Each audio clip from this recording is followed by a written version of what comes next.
Cop questions. Got a question from Jim Caleb, and he wanted to know about stats and police officers. So, are there quotas? Not really, and yes. It depends on the boss you work for.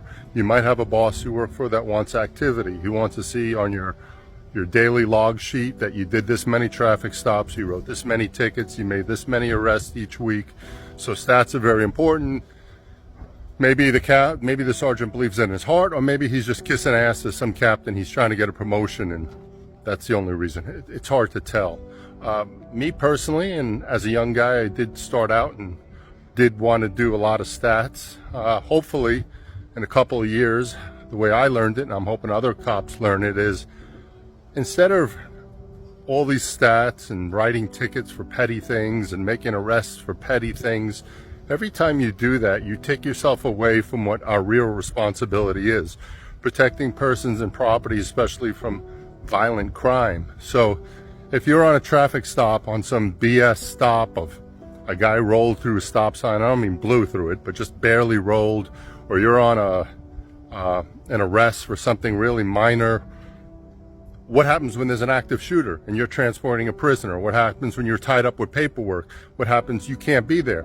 What happens if you're patrolling in a parking lot and somebody's about to do an armed robbery, and just the fact that you were patrolling instead of doing some, BS traffic stop or some sort of just sitting on the one thing we used to do is we used to sit on posts and write people tickets all day long, and some of those posts were just really ridiculous, where you can't make a left from this exit way, but it didn't protect the public. It was just a way to get money from people. It was a trap. Everybody knew it.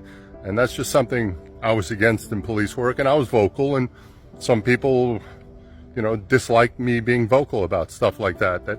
That's not really our job.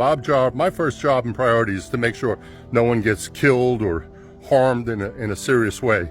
The other aspects of police work all come secondary. So if I'm on a call, some bullshit, dealing with some bullshit traffic stop, some bullshit arrest, then I can't protect you, your family, your kids. So that's just my thoughts.